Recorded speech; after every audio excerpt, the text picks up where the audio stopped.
Hello friends, स्वागत है आपका आपके अपने लीगल चैनल सोच पर प्रहार में। आज की इस वीडियो में बहुत ही इंपॉर्टेंट और ज्वलंत मुद्दे पर मैं बात करने वाला हूं। दोस्तों, आज का हमारा प्रश्न यह है कि क्या वाइफ आपकी प्रॉपर्टी में राइट ले सकती है।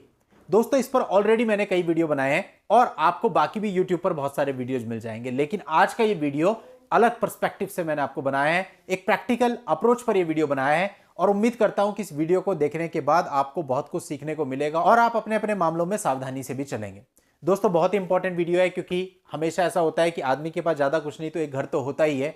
हर एक आदमी अपनी लाइफ में जो भी काम करता है वो अपना घर कम से कम बनाता है, तो वो ही घर अगर दांव पे लग जाए तो मुश्किल हो सकती है। अब दोस्तों, आज मैं सारी कंडीशंस आपको बताने की कोशिश करूंगा और इसके साथ साथ ये भी बताने की कोशिश करूंगा कि वाइफ किस प्रैक्टिकल अप्रोच से आपके घर को अपना बना सकती है। दोस्तों, वीडियो में आखिरी तक बने रहिएगा। यदि आपने अभी तक भी चैनल को सब्सक्राइब नहीं किया है तो चैनल को सब्सक्राइब करके नोटिफिकेशन बेल पर जरूर क्लिक कर दें, ताकि फ्यूचर में जब भी मैं इस प्रकार की वीडियोज अपलोड करूं उसकी जानकारी आपको सबसे पहले मिले।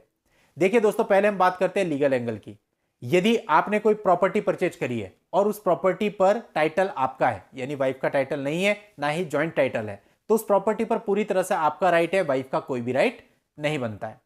सेकेंड चीज, यदि आपने कोई प्रॉपर्टी परचेज करी और वो वाइफ के नाम पे उसका टाइटल है, पूरी तरह से ओनरशिप आपने वाइफ को दी हुई है, भले ही पैसे आपने दिए हैं, तो ऐसी प्रॉपर्टी पर जो राइट है वो वाइफ का होगा। अब यदि आप ये क्लेम करते हैं कि भाई पैसे तो मैंने दिए थे, तो फिर उसके लिए आपको सिविल में जाना पड़ेगा, सिविल में इस बात को साबित करके केस लड़के करना पड़ेगा। लेकिन हाल फिलहाल वो जो प्रॉपर्टी है वो वाइफ की ही मानी जाएगी अगर टाइटल प्रॉपरली उसका है।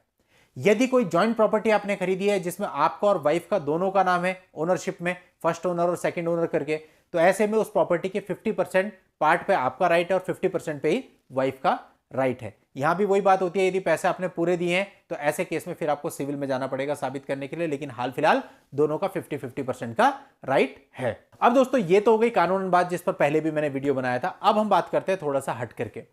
अब कानून ये कहता है कि वाइफ को अगर कोई प्रॉपर्टी आपके नाम पर है तो उस पर हिस्सा मांगने का अधिकार नहीं है, लेकिन साथ ही साथ डीवी एक्ट के अंतर्गत वाइफ को रेसिडेंशियल राइट प्राप्त है।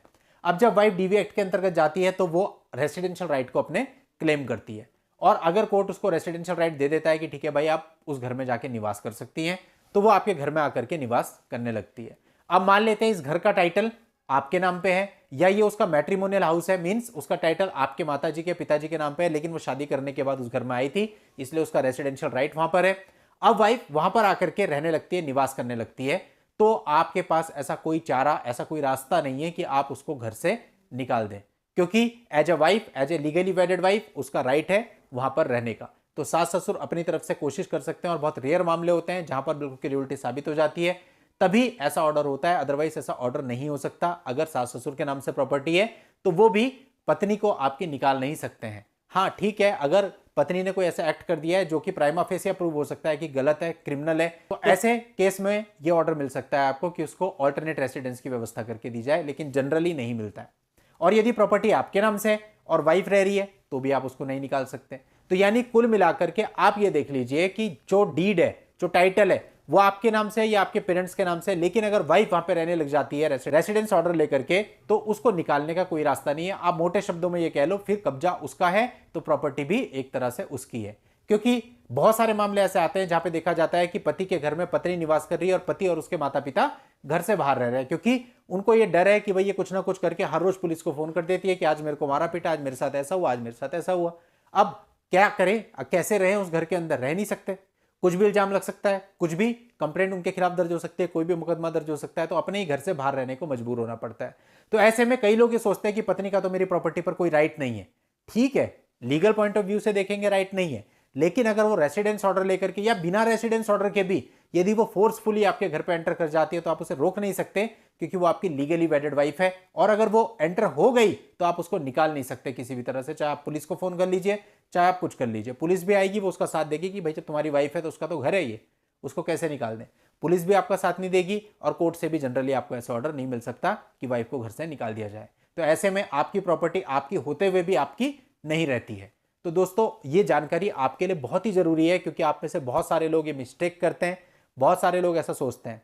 तो यदि आपके पास कोई प्रॉपर्टी है जिस पर आपकी वाइफ का कोई राइट नहीं है, आपकी वाइफ का कोई पैसा नहीं लगा है, पूरी तरह से आपकी मेहनत की प्रॉपर्टी है, तो फिर ज्यादा बेहतर यही है कि आप वाइफ को ऑल्टरनेट रेसिडेंस की व्यवस्था करके दें, ना कि अपने घर में रखें। आप कोर्ट से प्रे भी कर सकते हैं रेसिडेंस ऑर्डर जब पास होता है उस समय पे कि हमें इससे ये प्रॉब्लम है, ये हमको इस तरह से फंसा सकती है, इसने पहले भी इस प्रकार के केसेस किए हुए हैं। जो भी आपके पास प्रूफ एविडेंस है वो दिखाएं और ये कहें कि मैं इसको रेसिडेंस की व्यवस्था करके देने के लिए रेडी हूं, लेकिन अपने घर पे नहीं, कहीं और, ताकि मैं और मेरे माता पिता जो है वो सेफ रह सके।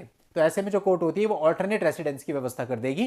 तो ऐसे में जो आपकी प्रॉपर्टी होगी एटलीस्ट वो बच जाएगी, उस पर किसी प्रकार का कब्जा नहीं होगा, वो आपकी है, आपकी रहेगी, आप उसे बेच भी सकते हैं, कुछ भी कर सकते हैं, पूरा राइट आपका होगा और वाइफ को अलग से आप एक ऑल्टरनेट रेसिडेंस की व्यवस्था करके दे सकते हैं। तो दोस्तों इस प्रकार से अगर आप चलेंगे तो आप अपनी प्रॉपर्टी को सेफ कर सकते हैं। लेकिन ये गलती कभी मत करना कि रेसिडेंस ऑर्डर जो है वो आपके घर का वाइफ ले ले और आपके घर पे आके रहने लगे, ऐसे में आप डेफिनेटली फंस सकते हो। चलिए दोस्तों आज की इस वीडियो में इतना ही। नेक्स्ट वीडियो में नई लीगल जानकारी के साथ मैं आपसे फिर मिलता हूं, तब तक के लिए good bye and thank you for watching. Take care.